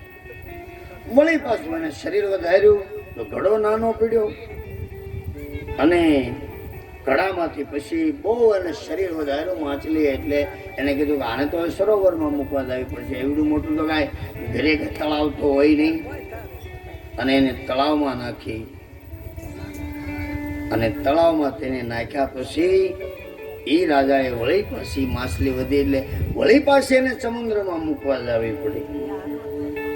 અને સમુદ્રમાં આ સત્યવ્રત રાજા છે એ માછલીને મૂકવાઈ ગયા. એટલે એને વિશાળ રૂપ ધારણ કરીને સત્યવ્રત રાજાને પોતાનું રૂપ બતાવ્યું. રાજાને ઐશ્વર્ય પામી ગયા. આ શું કહેવાય? એક નાનો એવો જીવ અને મોટો થતા થતા એને સમુદ્રમાં મૂકવાયો, વળી પાછું વિશાળ રૂપ એને ધારણ કર્યું આ રાજાને. અને એને કીધું કે હે શ્રેષ્ઠ, તમે આપ કોણ છો? સત્યવ્રત રાજાએ પ્રશ્ન કર્યો, તમારે આવું રૂપ શા માટે ધારણ કરવું પડ્યું? ત્યારે એને કીધું કે હું પોતે જ મત્સ્યાવતાર ધારણ કરી અને હું તારી સામે આવ્યો છું. હે રાજન, મારે જે મત્સ્યાવતાર ધારણ કરવો હતો અને તને મારે દર્શન દેવાના હતા, હું પોતે જ ભગવાન છું. એને કીધું કે હે રાજા, તો સાંભળ, આ પૃથ્વીનો જે પ્રલય છે, આજથી 7મા દિવસે મારે આ પૃથ્વીને જળમાં બુડાડી દેવાની છે. અને એ સમયે હું તને ચેતાવવા માટે આવ્યો છું. અને એક મોટી નૌકા મોકલી, તું યાદ રાખજે. આનો તો મારે પ્રલય જ કરી નાખવાનો છે, પણ તને જે મનુ રાજાએ મારે સ્થાપવાનો છે, એટલે હું તારા રક્ષણ માટે મારો અવતાર છે. અને પ્રલય થઈ જાય અને તારી સામે એક નૌકા આવશે, એ તું યાદ રાખજે. અને એમાં તું સર્વ ઔષધિઓ, 7 ઋષિઓ, 7 ઋષિઓ અને સર્વ પ્રાણીઓના સૂક્ષ્મ શરીર તેમાં બેસી જજો. અને મહાબળવાન વાયુને પ્રગટ કરી ભગવાન કહે, અને નૌકા ખૂબ ડોલવા લાગે. એ નૌકા તારી પાસે હું લાવીશ. ઋષિઓને હું એમાં લઈ લેવાનો છું, કારણ કે ઋષિઓનું પ્રલય થાય તો માનવ શરીર છે, ગોત્ર જેનું નાશ થઈ જાય, એનો પરિવાર આ પૃથ્વી પર ન આવે. એટલે ઔષધિ ને 7 ઋષિઓ અને બધું હું એ વાણની અંદર રાખીશ. હે રાજન, એટલે તું વાસુકી નાગ છે એની વડે નૌકાને મારા શિંગડા સાથે બાંધી દેજે. હું બ્રહ્માની રાત્રિ પૂરી થાય ત્યાં સુધી એને હું ખેંચતો રહે. હવે તમે વિચાર કરો, આપણા 100 વર્ષ પૂરા થાય ત્યારે એક બ્રહ્માજીની રાત થાય. આનો જે પ્રલય છે 100 વર્ષ આમ તો પ્રલય થાય. કોઈ પણ પ્રકારનું મંદિર છે એના 100 વર્ષ પૂરા થાય પ્રતિષ્ઠાના, પછી એનો જીર્ણોદ્ધાર કરવો પડે, નહીતર પછી એની આરતી ન ઉતરે. આપણે ભગવાન શિવની પ્રતિષ્ઠા કરી તો આપણો પરિવાર પછી આગળ જે કરી આપણા સંતાનો, પણ 100 વર્ષ પૂર્ણ થાય એટલે દેવનો લય થાય, કારણ કે એક રાત્રિ રહીને 100 વર્ષ એક રાત્રિ થાય એટલે 500 નો જીર્ણોદ્ધાર કરવો પડે. એટલે મત્સ્ય અવતારમાં ભગવાને કીધું કે હે સત્યવ્રત રાજા, એ પ્રલય થઈ જાય, હું નાવ ડૂબવા નહીં દઉં તારી, એમાં તું બેસી રહેજે. અને આ જે બ્રહ્માજી છે એની એક રાત એટલે 100 વર્ષ સુધી આમાં હું ફેરવા કરું. 50 કરોડની અંદર મારે પાણીનો વિસ્તાર કરી દેવાનો છે, મારે આ પૃથ્વીનો પ્રલય કરવાનો છે. આવી રીતે ભગવાને મત્સ્ય અવતાર ધારણ કર્યું. અને એ નૌકા છે એને મહાસાગરમાં ફર્યા કરીશ. આમ કહી અને પ્રભુ છે અદ્રશ્ય થઈને વિયા ગયા, કારણ કે એના હોય એની તારી લે. પણ ભરોસો હોય જેને, એને પરમાત્મા કઈ ન આપે એવું કોઈનો નહીં. પ્રભુના ગયા પ્રમાણે સત્યવ્રત રાજા છે ગણવા લાગ્યા દિવસો. 1 2 3 4 7મો દિવસ આવ્યો એટલે પૃથ્વી આખી જળમય બની ગઈ. એટલામાં નારાયણ ભગવાન, જેનું નામ છે મત્સ્ય નારાયણ ભગવાન, માછલાનું રૂપ ધારણ કર્યું. એને તો પરમાત્માની ઈચ્છા થાય, એને તો વિષ્ણુ ભગવાન એમાં કઈ ઘટે નહીં વૈકુંઠ લોકની અંદર. અને આવું દુઃખ ભોગવવા છોડાવે નહીં. મારા તમારા દુઃખનું હરણ કરવા માટે સગુણ રૂપ ધારણ કરી અને પરમ પિતા પરમાત્મા નારાયણ છે આ પૃથ્વી પર જન્મ લે છે. એક નૌકા આવી સત્યવ્રત રાજા, આમ 50 કરોડનો વિસ્તાર છે આ પૃથ્વીનો. એમાં એક નૌકા એને દેખાણી એટલે દ્રઢ વિશ્વાસ થયો, અમારા પરમાત્મા જે 7મા દિવસે પેલા આવ્યા હતા એ કીધી નૌકા છે. ઔષધિઓ, લતાઓ, સપ્તર્ષિઓ નૌકામાં બેઠા હતા અને ભગવાનનું ધ્યાન ધરવા લાગ્યો છે આ રાજા. અને એક મોટો મત્સ્ય સમુદ્રમાં પ્રગટ થયું. રાજાએ વાસુકી નાગની રૂપી દોરડાથી નૌકાને મગરમચ્છના શિંગડા બાંધી દીધી અને બધા પ્રભુની સ્તુતિ કરવા લાગ્યા. અને જ્યારે કાળ આવે ત્યારે જ ભગવાનનું ભજન થાય, બાકી તો જલસા કરવાના હોય. દુઃખ આવે ને અને પછી પરમાત્માનું નામ લઈ. પણ ભગવાન કહે કે હે જીવાત્મા, 24 કલાકની રાત્રિને દિવસ આપી પ્રપંચની અંદરથી કાઢી નાખ્યો. એક શ્વાસો મારા નામે ભજન નથી કર્યું. છતાં આપણે સારા કહેવાય ભગવાન આપણે માટે. અહીં આખું શરીર કેવું, જ્ઞાન ઇન્દ્રિય, કર્મ ઇન્દ્રિય, બધા દરવાજાઓ શરીરમાં, આંખ, નાક, કાન, ચક્ષુ. આ રાજા સત્યવ્રત સ્તુતિ સાંભળી ભગવાન શ્રી હરિએ મત્સ્ય સ્વરૂપમાં ચંદ્ર વિહાર દરમિયાન આત્મજ્ઞાનનો ઉપદેશ છે.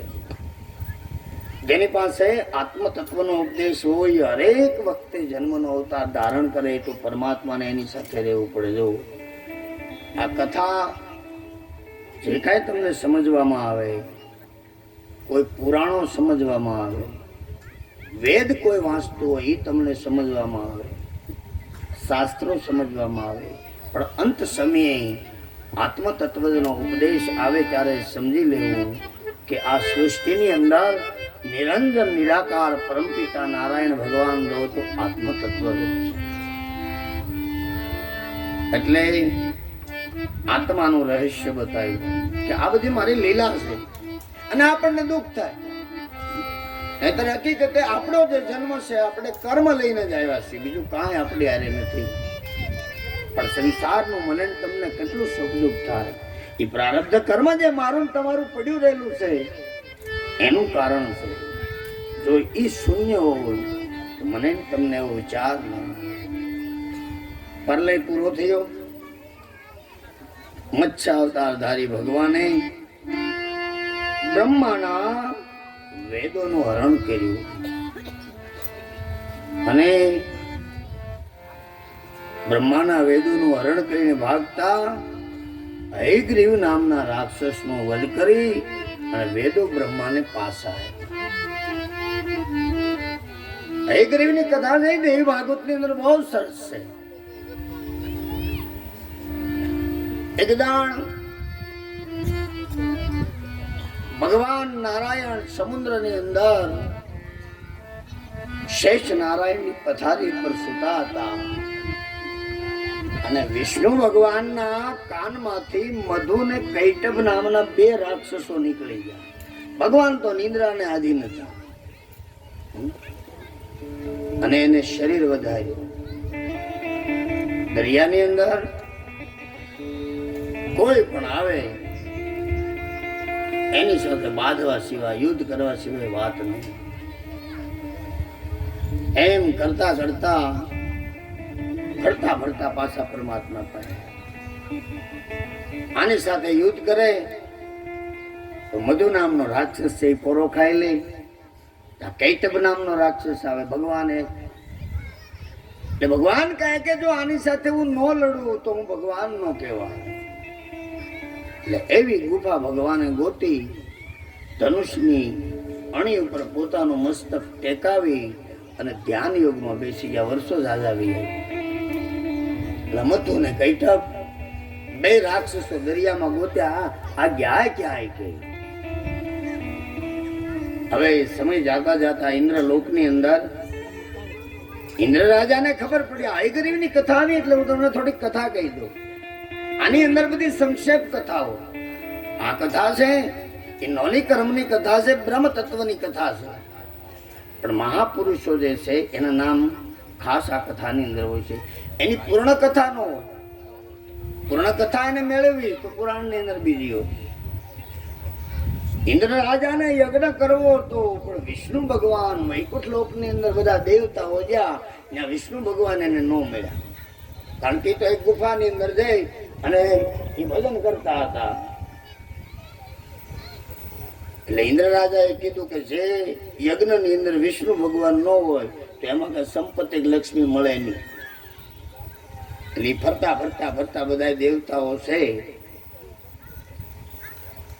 એ આવ્યા અને હયગ્રીવ નામના રાક્ષસે એટલું બધું તપ કર્યું એટલે બ્રહ્માજી એને પ્રસન્ન થયા અને બ્રહ્માજી પાસે વરદાન માંગ્યું કે મને જો કોઈ મારનાર હોય આ પૃથ્વી ઉપર તો એને ઘોડાનું મસ્તક હોવું જોઈએ. શેનું? ઘોડાનું.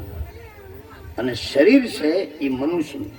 જે હિરણ્યકશિપુએ વરદાન માંગ્યું ને કે પશુનું મસ્તક અને માનવનું શરીર, એમ હયગ્રીવ નામના રાક્ષસે આવું બ્રહ્માજી પાસે વરદાન માંગેલું અને ભગવાને એને તથાસ્તુ કીધું. એ સમય આવી ગયો.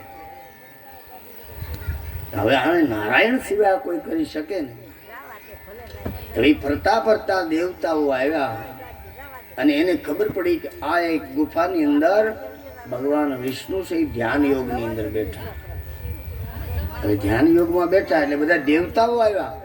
એને કીધું કે આ ધ્યાનની અંદર બેઠા, આનું જો ધ્યાન વિક્ષેપ થાય તો આપણને શ્રાપ આપે.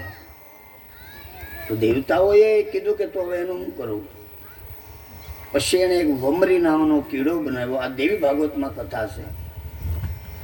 અને એ કીડાને ઉત્પન્ન કરીને બધા દેવતાઓ કહેવા લાગ્યા કે ઓલા ધનુષની જે દોરી છે એ તું તોડી નાખ અને વિષ્ણુ ભગવાન જાગી જાય તો અમારું કામ થઈ જાય. હવે આને કેમ ભાગવતની કથા સુખદેવજી સંભળાવે? તો વિચાર કરો. એ વમરી નામનો કીડો કહેવાય તમારે યજ્ઞ કરવો, તમારે સંપત્તિ જોતી અને મારે આ શ્રાપ શા માટે કરવો? એટલે ઇન્દ્ર રાજા કે અમે તારો ભાગ કાઢી દેવો. એ કે તો હું આપશો. એ કે ગમે ને અમારો યજ્ઞ થાય દેવતાઓનો સ્વાહા દ્વારા જેની આહુતિ થાય ઓલું પાળી ઉપર પડે એ બધું તારું. અને પડે જ તેમાં પીડ્યા વગર ન પડે. કારણ કે આ બધું હું છે રિશ્વત છે. અને રિશ્વતમાં કેટલા અવતાર આવે એનું કઈ નથી. એક થોડીક રિશ્વત આપી દીધી દેવતાઓએ, જાય કે પાળી ઉપર પડશે એ તારું ને બાકી અંદર પડી દેવતા કે મારું. એટલે ઓલો તૈયાર થઈ ગયો. હળવું દોરી કાપવાની શરૂ કરી અને આજ્ઞ શક્તિની આ માયા. દોરી કપાણી એટલે ભગવાન વિષ્ણુનું મસ્તક કપાઈને લવણ સમુદ્રમાં વહી ગયું. ખાલી દળ પડ્યું. દેવતાઓએ વિચાર કર્યો કે હવે આનું હું કરું. એટલે આકાશવાણી કરી કે હે દેવતાઓ, આ તમારા માટે જ મેં માયા કરી. એને તમે વિશ્વકર્માને બોલાવો. અને વિશ્વકર્મા એને ઘોડાનું મસ્તક કાપીને જોડી દે. આ મોટા કડિયા હતા. આનું ડોકું આને, નાનું ડોકું આને, એ બધું વિશ્વકર્માને હોય પૂછતું. આ મંદિરો બધા એને જ બનાવ્યા. આ વાસ્તુ શાંતિ છે એ બે ભાઈઓ છે, વિશ્વકર્માના સંતાનો છે. અને વાસ્તુ શાંતિ છે એ અશુભ કામ છે. કારણ વાસ્તુ નામનું જે સંતાન છે વિશ્વકર્મા, એ મકાન માળતા માળતા પડી ગયું. એટલે અકાળ મૃત્યુ થયું. એટલે ભૂતવની વિશ્વકર્મા ભગવાન શિવ પાસે ગયા. એ કે આખી સૃષ્ટિના મંદિર મેં તમારા બનાવવાનું, મારો છોકરો કાંઈ ભૂતવની થોડો જાય. ભગવાન શિવે એને ખોલાઈ લીધો અને એને વચન આપ્યું કે હે વિશ્વકર્મા, કરોડો રૂપિયાની સંપત્તિનું મારું મંદિર બને, પણ વાસ્તુ શાંતિ સિવાય અંદર હું પ્રવેશ નહીં કરું. ભૂલ તો આપણી છે 10 લાખના મકાન બનાવી અને 5,000નું વાસ્તુ નથી લેતા. એ ભૂતની ભોગવવી જ પડે મારે. તમે જો ગમે એવું મંદિર હોય, વાસ્તુ શાંતિનો કુંડ એની અંદર છે, ન હોય તો મને કહેજો. કારણ કે રાંદલમાં જે તેડી લ્યો છો ને, એટલે એની બેન છે એટલે વાંધો નહીં થતો. એટલે વાસ્તુ શાંતિ તો ભૂકા કરે.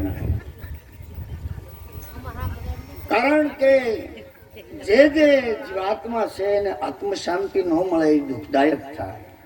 માતમ કથા કોઈ પણ પુરાણો શાસ્ત્રોની સાંભળવાનું કારણ છે કે આ કથાનું જે મહત્વ શું છે, આ કથા સાંભળવી શા માટે. અને બે તો બહુ ઓલું છે કે કથાની અંદર આપણે જરૂર બેસી, પણ કથા આપણા મને બેસતી મોટો પ્રશ્ન છે. કેટલી કથાઓ હાલે જો ભારત ભૂમિની અંદર. કારણ કે મારું તમારું જે આચરણ છે, મારું તમારું જે મનન છે, મારું તમારું જે શ્રવણ છે, એ બધું અસ્તવ્યસ્ત છે. એમાં કોઈનો વાંક નથી. ભ્રષ્ટ ધર્મની અંદર જે જીવાત્મા પરમાત્મા કૃષ્ણ ભગવાને ગરુડજીને કીધું કે હે ગરુડજી, જેલની અંદર પુરાયેલો જીવાત્માની તારીખ આવે કે આ 15 વર્ષે 20 વર્ષે છૂટી જાય, પણ ભ્રષ્ટ ધર્મની અંદર જન્મેલો જે આ પુરુષ છે એ કોઈ કાળે પોતાના પરિવારમાંથી મુક્ત ન બની શકે. એ તો મારી પાસે જ્યારે આવે ત્યાં સુધી એને દુઃખ ભોગવવું પડે.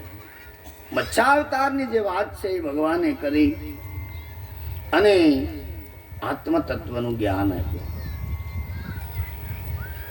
સત્યવ્રત કહેવા લાગ્યું કે પલ્લવી પૂરો થતા મચ્છાવતાર ધારી ભગવાને બ્રહ્માના વેદોનું જે હયગ્રીવની કથા કરી, એ હયગ્રીવ નામનો રાક્ષસ એનો વધ કરી અને બ્રહ્માજીને આપ્યા. બ્રહ્માજીએ ભગવાન શિવની હાજરીની અંદર 4 વેદ બનાવ્યા. કારણ કે એક વેદ છે એ 5,000 પેજનો વેદ છે. હવે તો બધા 1,000-1,200 કરી નાખ્યા, એટલે 5,000 પેજનો એક વેદ. બ્રાહ્મણ, ક્ષત્રિય, વૈશ્ય અને શૂદ્ર 4 જ્ઞાતિઓ, એમાં એક એનું ગોત્ર અને એક વેદની અંદર જન્મ હોય. તમારા બારોડ દેવ હોય એને પૂછી લેજો કે અમારું ગોત્ર કોણ છે. આમ તો સૂર્ય વંશનું તો વશિષ્ઠ મુનિ ગોત્ર છે. કયા વેદની અંદર જન્મ છે? કારણ કે મરણ સમયે જે ઉત્તર ક્રિયા મારા તમારા પિતૃઓની થાય ત્યારે કોઈ વસ્તુની જરૂર નથી પડતી, પણ ગોત્રનું તમે નામ લો એટલે મારા તમારા પિતૃઓ રાજી થાય અને પોતાના સંતાનોને આ જ્ઞાન દેતું જવું. નહીતર બ્રાહ્મણને નહીં માને, સાધુને નહીં માને અને ધર્મને નહીં માને તો મહા મુશ્કેલી થાય. મારે ને તમારે બેયને હું તમારી હારે જ છું. કારણ કે પછી જે જ્ઞાનની ચક્ષુ છે એ બંધ થતી જાય. હવે એવું હું એ તો હાલ્યા જ કરે, આવું થઈ જાય. એટલે ભગવાન કહેવા લાગ્યા, સુખદેવજી કહે કે હે રાજન, પ્રભુનો મત્સ્યાવતાર સાંભળી પરીક્ષિત રાજાને આ કથા સંભળા. અષ્ટમ સ્કંદ ભગવાને પૂર્ણ કરી 9મા સ્કંદની અંદર અને પ્રવેશ કર્યો. ઈશાનું કથા છે. 9મો સ્કંદ છે એ ભગવાનની ઈશાનું કથા. પરીક્ષિતનો પ્રશ્ન છે, હે ભગવાન, સૂર્યનારાયણ ભગવાનના જે પુત્ર છે શ્રાદ્ધદેવ, મનુ રાજા થઈ ગયા, તેમનો વંશ મારે સાંભળવાની ઈચ્છા છે. ત્યારે સુખદેવજીએ કીધું કે હે રાજા, હવે હું તને સુધુંપની કથા સંભળાવું, સાંભળ. આગલા કલ્પની અંદર અંતે જ્યારે પ્રલય થયો આ પૃથ્વીનું, જગત માત્રા પરમાત્મા રૂપ બનેલું. પરમાત્માની નાભી કમળમાંથી ચૂર્ણમય એક કમળ ઉત્પન્ન થયું છે. એમાંથી એ કમળમાંથી બ્રહ્માજીનું પ્રાગટ્ય થયું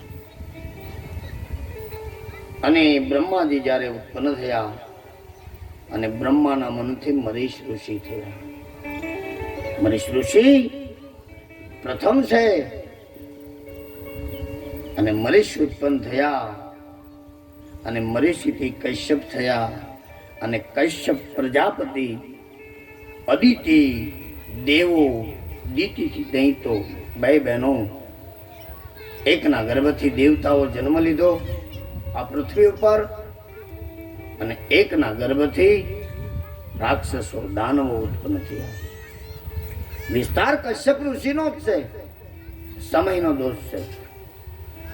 અદિતિનો પુત્ર વિવાસવાન સૂર્યનારાયણ થયા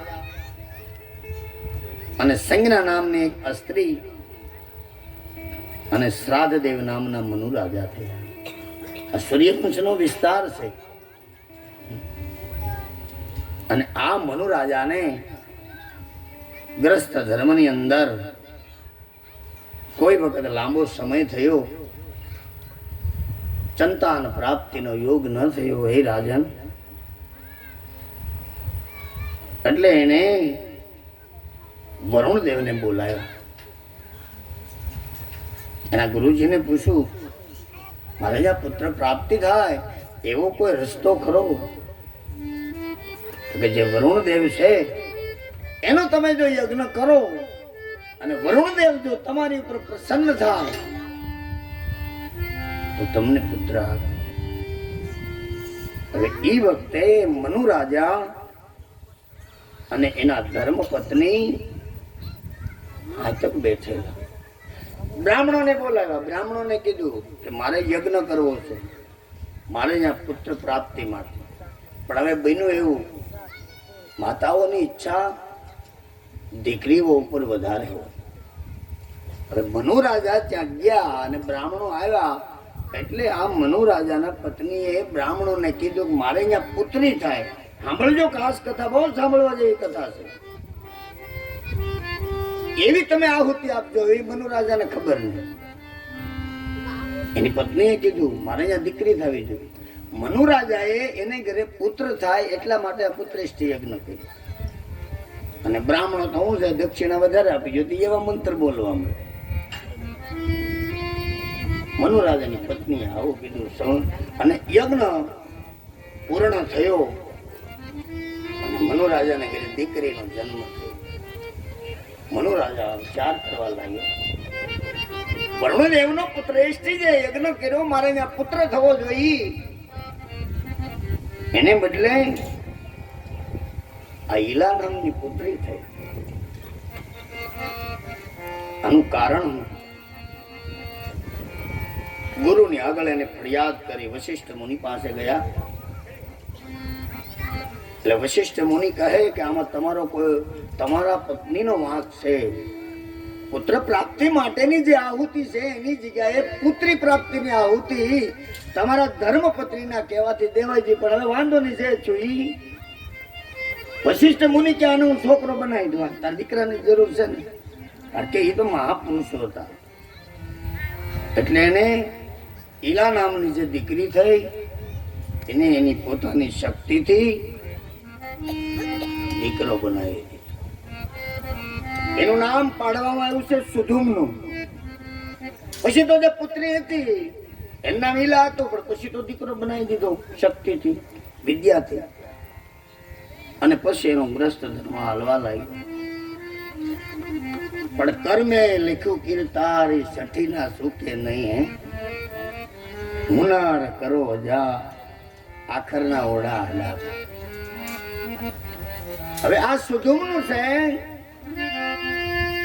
ઉંમર લાયક થયો, ઘોડા ઉપર બેસીને મૃત્યા રમવા માટે ગયો. ન્યા ભગવાન શિવ અને પાર્વતીજી રહેતા હતા. એ ક્ષેત્ર જેવું હતું.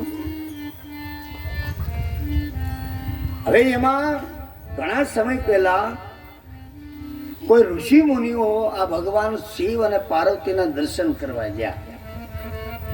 ત્યાં બીજું કોઈ હતું નહીં. એટલે પાર્વતીજી શરમાઈ ગયા. બરાબર. હવે ઈ પાર્વતીના શરમાઈ જવાથી શંકર ભગવાને ઈ જે જગ્યા હતી એને રહેવાનું ક્ષેત્ર જે હતું એને શ્રાપ આપેલો કે આ જગ્યાની અંદર કોઈ પ્રવેશ કરે એ સ્ત્રી બની જાય, પછી ગમે એ હોય. હવે આ સુધુમનું ને ખબર નહીં, આગળ દીકરી તો બનેલો હતો ને એમાંથી દીકરો બન્યો હોય અને ઘોડો લઈને નીકળ્યો એને કઈ ખબર નહીં. ફરતા ફરતા ફરતા ઈ ભગવાન શંકર અને પાર્વતીજીના ક્ષેત્રમાં આવ્યો. ઘોડો હતો એ ઘોડી બની ગઈ, પોતે સુધુમનો પુત્ર હતો એ પાછો અસ્ત્રી થઈ ગયો. આમ ઘડી કે જોયું પણ આ તો એની માયા. પછી કઈ ખબર ન પડે ને પછી પૃથ્વી ઉપર ભટવા માંડ્યા અને આ બધું દેવ યોગે બન્યું. હે પરીક્ષિત રાજા, આ પ્રદેશ ભગવાન શિવજીના શ્રાપના કારણે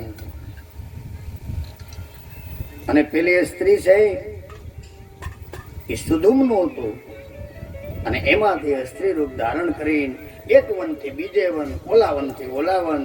હવે એમાં બન્યું એવું કે બુદ્ધ ભગવાનના આશ્રમમાં ગઈ. જો કેવી ઘટનાઓ આગળ બની. હવે એને કઈ ખબર નથી કે હું પુરુષ હતો કે હું હતો. પરમાત્માની કેવી લીલા. એક વનથી બીજા વનમાં ફરતા ફરતા ત્યાં બુદ્ધ ભગવાનનો આશ્રમ અને ત્યાં ગઈ અસ્ત્રીનું શરીર. એટલે બુદ્ધ ભગવાનને પોતાના પતિ તરીકે સ્વીકારી લીધા. હવે તમે વિચાર કરો, પહેલી સ્ત્રી બની, પછી પુરુષ બન્યો, વળી પાછી સ્ત્રી બની અને બુદ્ધ ભગવાનના આશ્રમમાં ગઈ. એટલે કે હવે મારે એકલીને આ જંગલમાં રખડવું એની કરતા બધું ભગવાન છે એને હું મારા પતિ ધારી લઉં તો મારો ગ્રસ્ત ધર્મ પૂરો થઈ જાય. પુરુષના બધા વિચારો વિયાઈ ગયા. તો વિચાર અને ન્યા ભાગવત કથાકાર કહે સુખદેવજી મહારાજ કે હે રાજન, આના શરીરથી એક પુત્રની પ્રાપ્તિ થઈ અને એ પૂર્વરા એ ચંદ્રવંશનો ત્યાંથી વધારનાર એક પુત્ર થયો. હે રાજન, એનું નામ પાડવામાં આવ્યું છે પૂર્વુરા. બુદ્ધ ભગવાનના અંશ દ્વારા ઈલા નામની જે સ્ત્રી હતી પહેલા પુરુષ સુધુમ બનો, વળી પાસે સ્ત્રી બની. એના ઉદરથી એક પુત્રને એને જન્મ આપ્યો અને એનું નામ પૂર્વરા અને ત્યાંથી ચંદ્રવંશનું પ્રાગટ્ય થયું છે. સુધુમનો રાજા, હજી એની કથા બહુ સારી છે, તમે સાંભળજો. એક પુત્ર થયો અને પાછળથી એને મનની અંદર વિચાર આવ્યો કે હું પહેલા સુધુમનો પુરુષ હતો અને મારો ગુરુકુળ તો વશિષ્ઠ મુનિ છે. એક પુત્ર થયા પછી એટલે ફરતા ફરતા ફરતા વશિષ્ઠ મુનિ પાસે ગયા. હે ગુરુજી, મને કાયમ મારું પુરુષ તત્વ આપો, હું સ્ત્રી બની ગયો. ભગવાન વશિષ્ઠ મુનિએ ધ્યાન કર્યું કે આ કોના શ્રાપથી આવું બન્યું. આ સ્ત્રી પાછો કેમ બની ગયો? મારા મંત્ર શક્તિ દ્વારા મેં આને પુરુષ બનાવ્યો, એનું નામ સુધુમનું પાડ્યું અને પાછો આ સ્ત્રી બનીને આવ્યો. એનું કારણ શું? એને ધ્યાન ધર્યું એટલે ભગવાન શિવજી બતાણા, હો આ તો શંકરનો શ્રાપ છે. એ કે હવે શિવની આરાધના કરું. ભગવાન શંકરની આરાધના શિવ પ્રગટ થયા. એટલે વશિષ્ઠ મુનિએ કીધું કે આને તમે પુત્ર બનાવો. એ કે આજીવન હું કાંઈ ન કરીએ. કેમ? તો કે 15 દી પુત્ર ને 15 દી સ્ત્રી થાય. તો હવે આને રાખવો કેમ? તમે વિચાર કરો. તો કે કેમ? તો કે આ શ્રાપ પાર્વતીજીને લીધે મેં આપેલો છે. જો પાર્વતી આવે અને એની ઉપર પાર્વતીજી પ્રસન્ન થાય તો આ કાયમ થઈ જાય. પછી આજ્ઞ શક્તિને સ્તુતિ કરી છે વશિષ્ઠ મુનિએ. શિવ અને શિવા બે પ્રસન્ન થયા અને પાર્વતીજીને પૂછવામાં આવ્યું કે હે માતા, આ પુત્રને તમે કાયમી ધોરણે પુત્ર કરો. તો કે મારું દેવી ભાગવત નામનું 5મું પુરાણ છે, એને તમે સંભળાવો. જાઓ, કાયમ એને પુરુષ તત્વ મળશે. આવા આપણા પૂર્વજોના ઇતિહાસો છે. ધર્મનું કાર્ય આવે તો આપણે રોવા મળી ગયા હોય તો વિચાર કેવા મહારાજાઓ થઈ ગયા અને દેવીના ભક્તો વળી પાછા. અને સુદૂરનું રાજા છે કાયક પુરુષપણું પામ્યું. દેવી ભાગવતની કથાથી આદ્ય શક્તિનો એની પર પ્રાદુર્ભાવ થયો.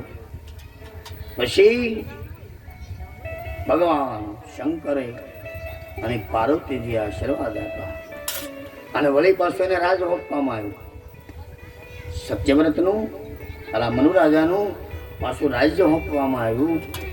અને ઈ પછી એને 3 પુત્ર થયા. પાછા પોતાના સંતાનોને એ રાજ્ય સોંપી અને શ્રી હરિ પ્રસન્ન થઈ અને પાછું એની પાસે કઈ માંગ્યું તેને 10 પુત્ર આપ્યા. ભગવાન કહે જા હાલે હું તને 10 પુત્ર આપું. વળી પાછું પરમાત્માનું ભજન કરવા આવ્યા છે. અને સુખદેવજી મહારાજ કહેવા લાગ્યા કે હે પરીક્ષિત રાજા, સૂર્યવંશની મેં તને કથા કીધી અને હવે તારે મનુ રાજાના પુત્ર એવા શરિયાતી બ્રહ્મનિષ્ઠ રાજા છે એની સુકન્યાની કથા આપે. ચવન મુનિ ભૃગુ ઋષિના વંશની અંદર જન્મેલા, ગાયત્રીના પરમ ઉપાસક, એક જંગલની અંદર જઈ 100 વર્ષ સુધી એને તપસ્યા કરી. રાપડો થઈ ગયો પણ કે વ્યાજ આવતો ખબર નહોતો. એ અરસાની અંદર જ્યાં શરિયાતી રાજા છે એ રાજ્ય કરતો.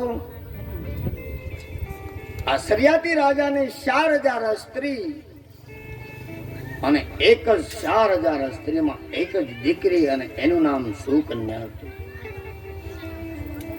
એટલી લાડકી, કાંઈ શરિયાતી રાજાને ન ઘટે, આમ દામ ધામ.